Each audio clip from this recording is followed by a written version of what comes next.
Hi everyone, it's Lindsay with High Altitude Astrology, and today I wanted to discuss with you the transit of Venus through the sign of Aries. Now, this is something that happens every year, and she moved into the sign of Aries on February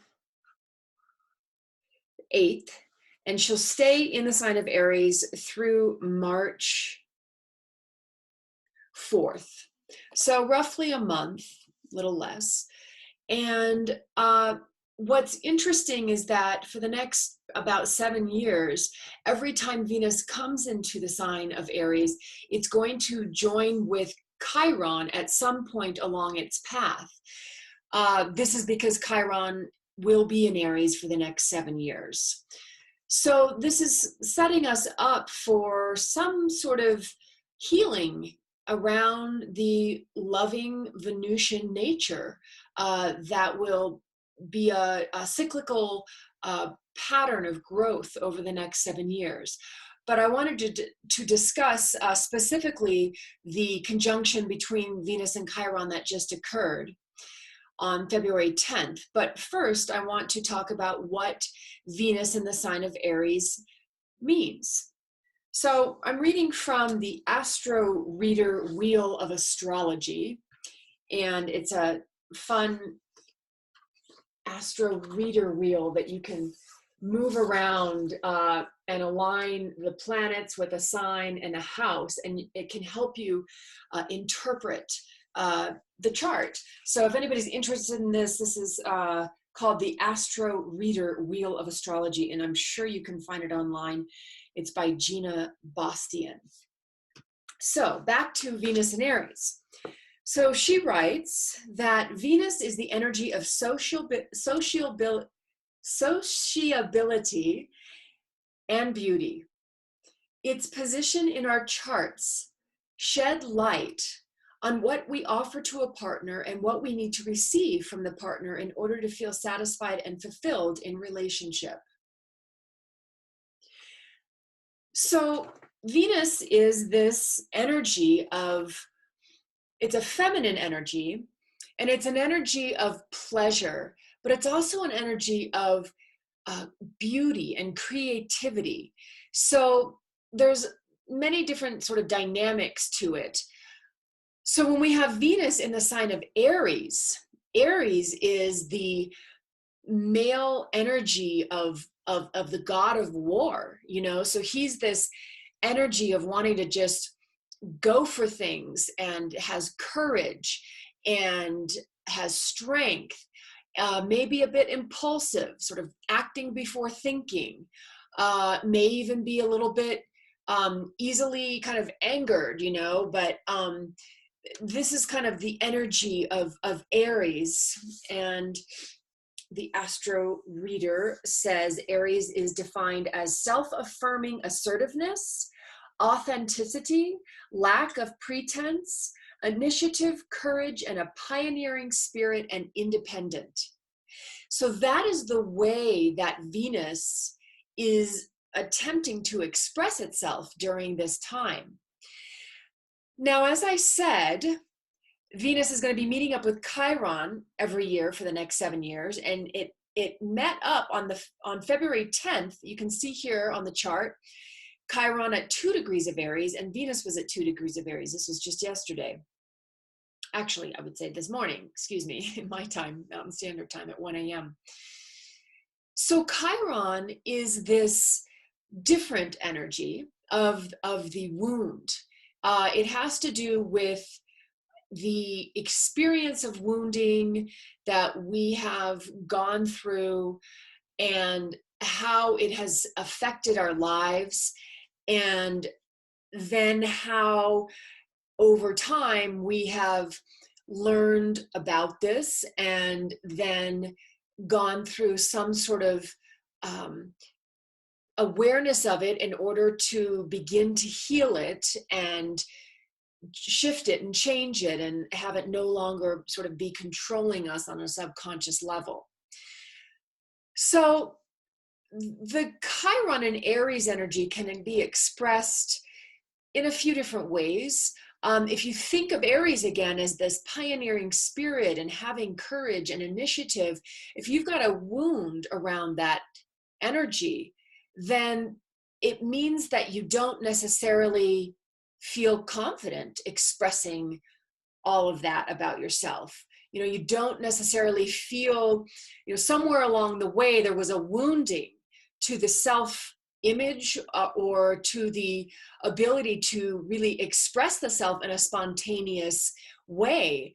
And so there's some kind of healing that needs to occur by us becoming aware of that and facing that.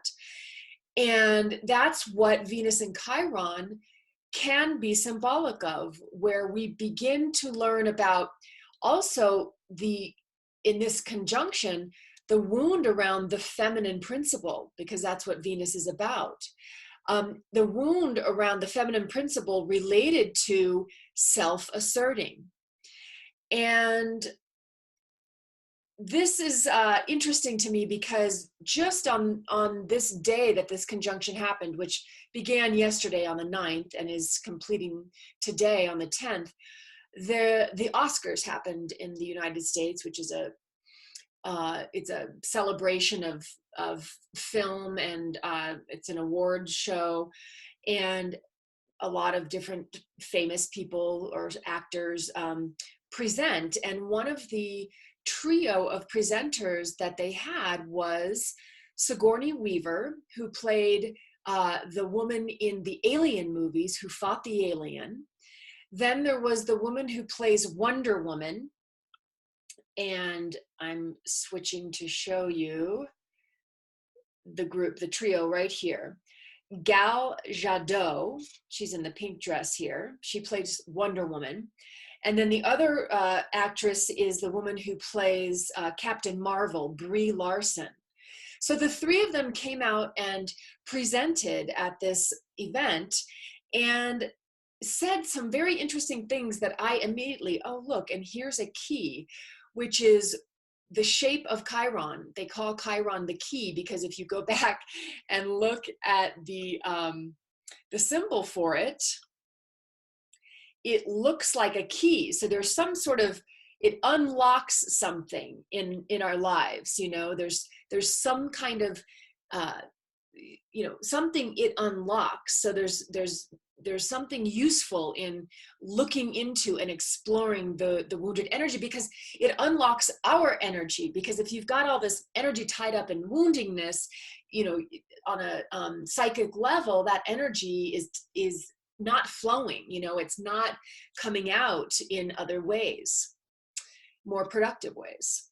So anyway, going back to these three ladies, they were talking at the presentation, and some of the things they said were that, well, specifically, they were talking about being a female in a male-dominated industry. And they were sort of joking about how they decided that they were going to create a fight club backstage, and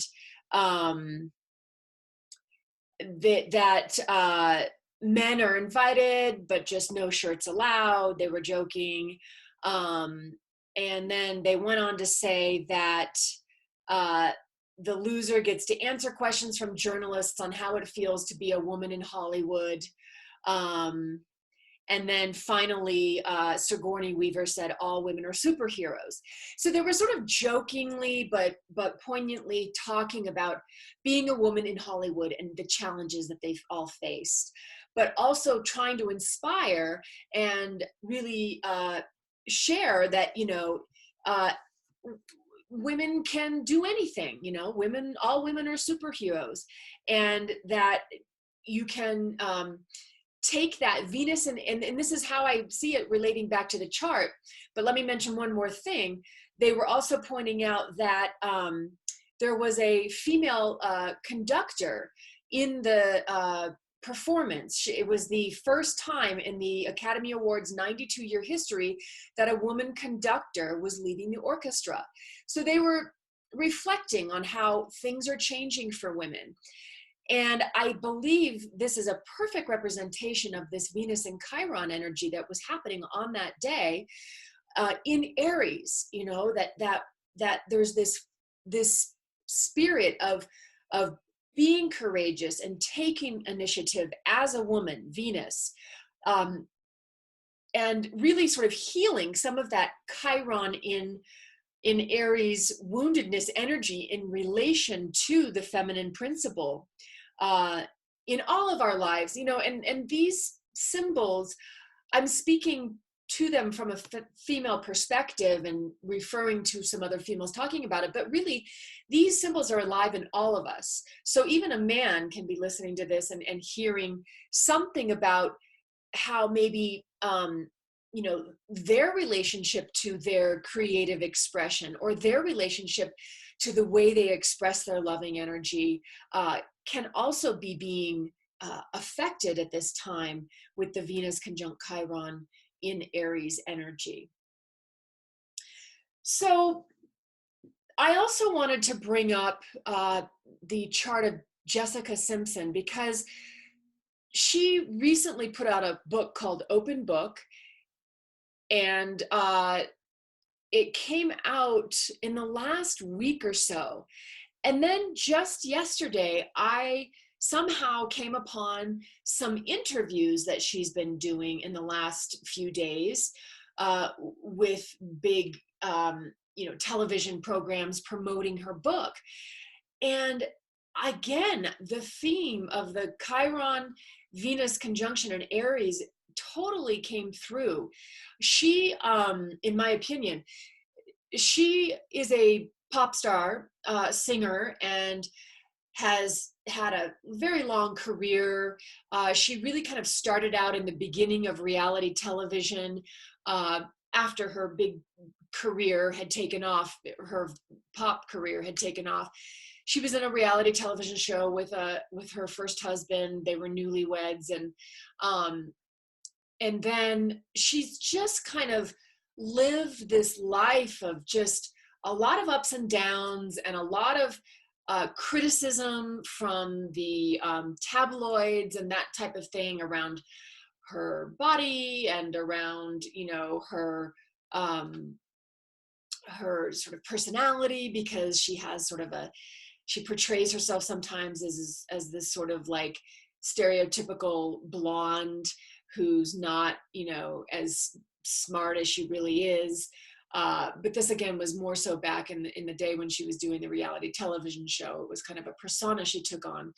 But this book that she's put out recently, it's actually talking about her struggles that she's had with different parts of her life, but specifically with drinking. And she became sober about a couple of years ago. And it's just a real kind of tell-all book. She wants to help others through her story, but I just found her openness so much of this Venus in Chiron conjunct Aries, because if you've got a Chiron and Aries wound, and again, you may not be born with Chiron and Aries, but collectively we're all going through the Chiron and Aries wounding and healing energies over the next 7 years, because Chiron is in that sign. So it's affecting us all collectively. She was actually born with Chiron in Taurus, but I do find the timing of the book a very Chiron and Aries, very Venus in Aries, conjunct Chiron and Aries energy, because the wound that in the self-expression, the wound in the having courage, the wound in being spontaneous, the wound in being you know, a pioneer, that's all Aries. And she's just talking so much about that in this book, and how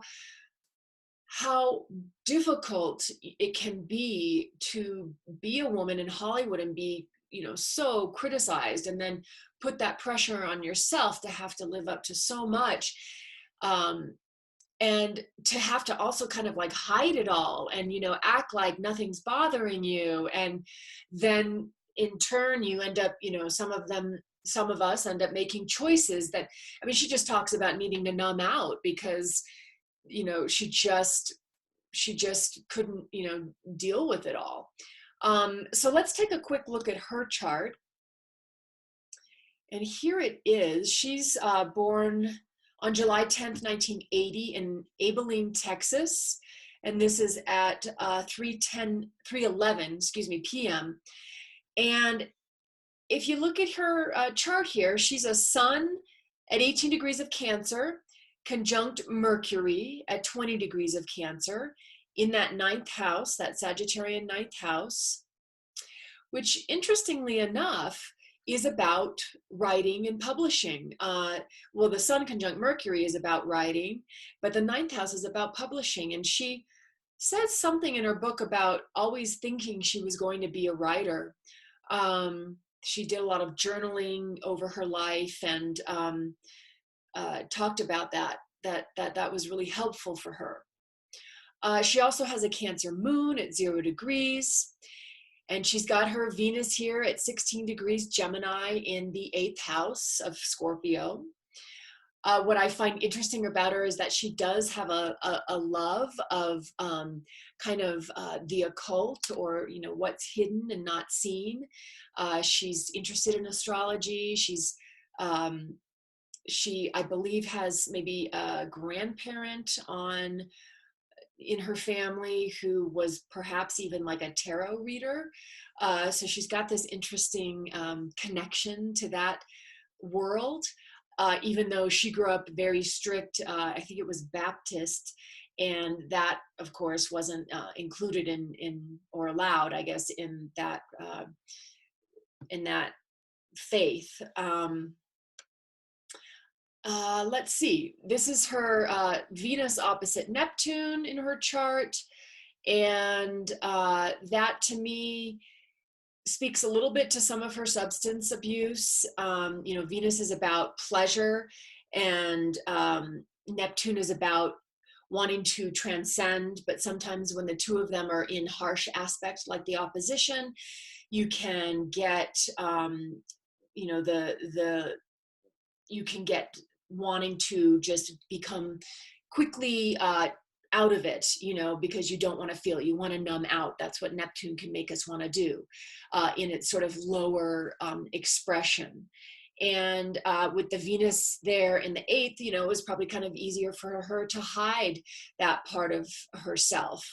Venus being our pleasures, and then the Neptune, you know, sort of confusing or creating some desire to really just check out. But with the Venus in that 8th house, you know, Scorpio house was probably able to hide some of it a bit better than others. But also in true Scorpio nature, Venus in the 8th house, you know, it's like there's some sort of death and transformation that has to occur. And now she's just really putting it out on the table. And I just find that so admirable. Of course, she has a Scorpio rising, 5 degrees, which, you know, gives her some of that sex appeal that she has. And, but also the ability to really ultimately kind of face and go through a transformative process throughout her life.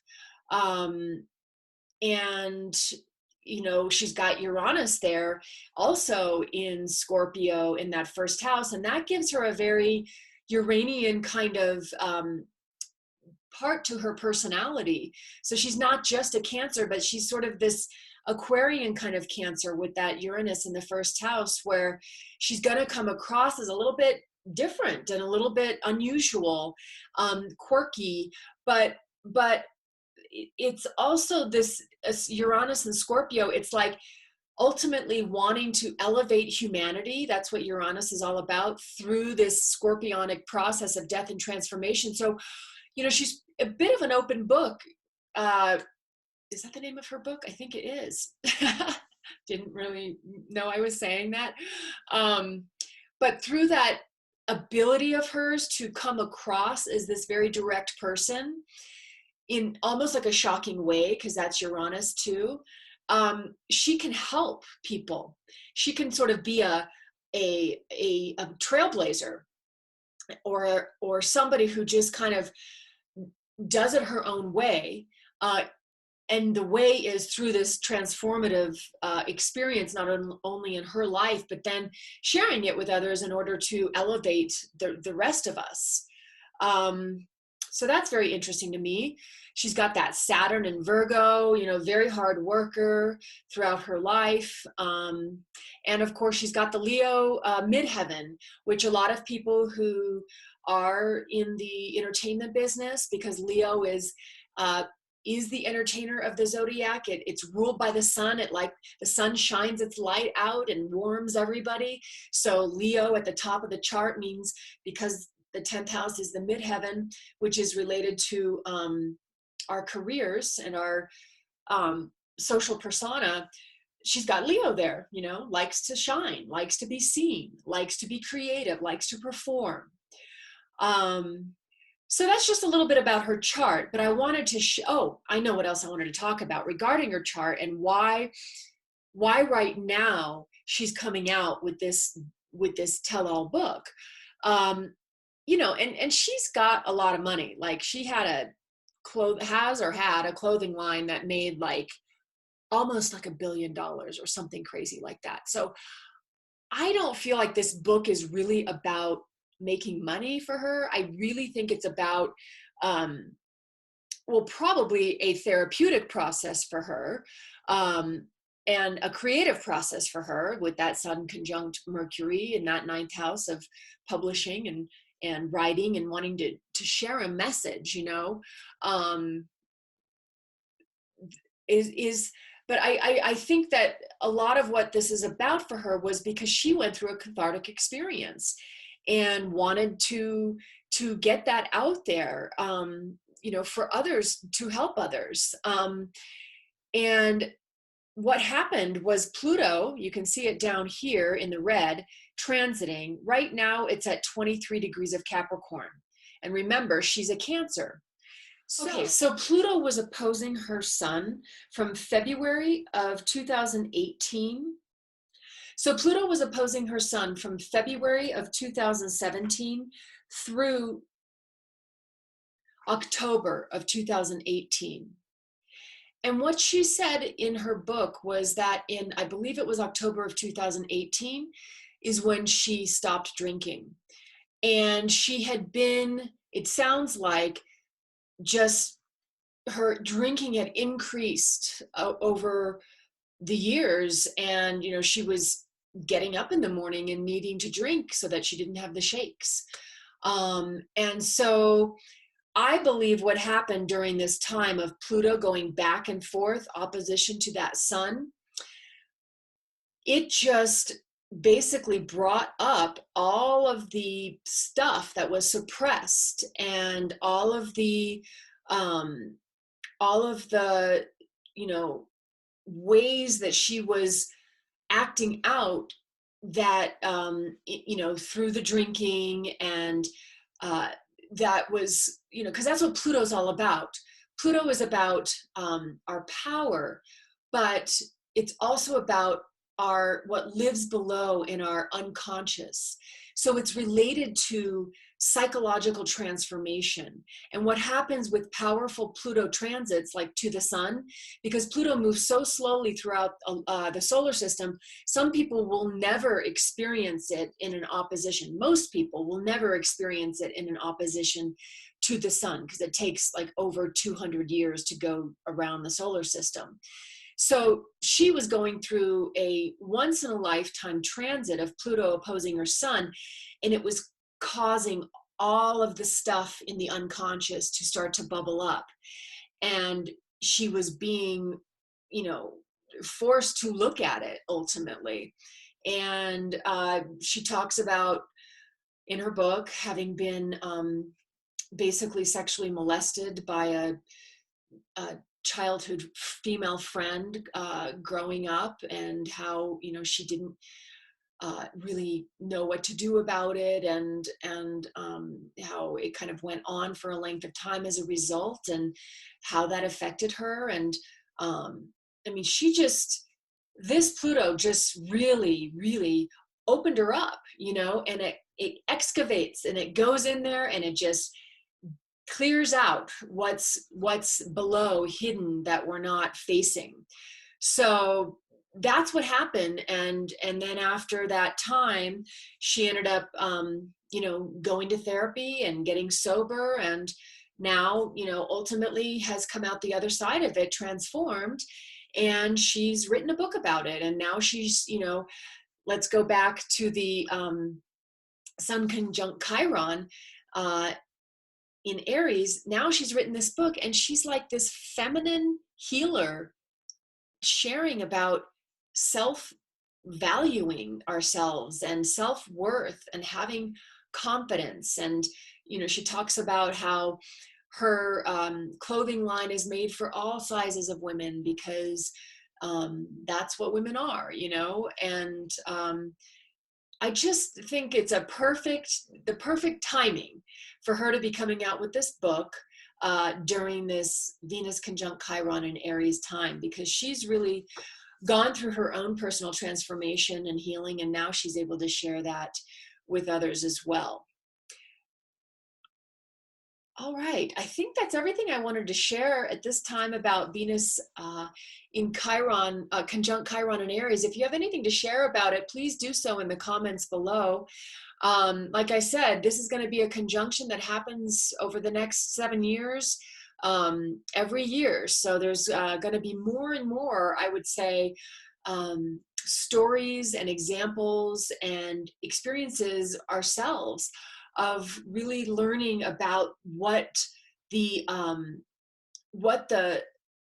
feminine principle in relation to the wound and the healing in this Aries way of finding that inner warrior or inner warrioress, or finding our courage and finding our initiative, and finding our spontaneity. I think there's going to be a lot of examples of this over the next 7 years for all of us to be inspired by. Thank you so much. If you like my channel, please subscribe, and I'll see you next time. Take care.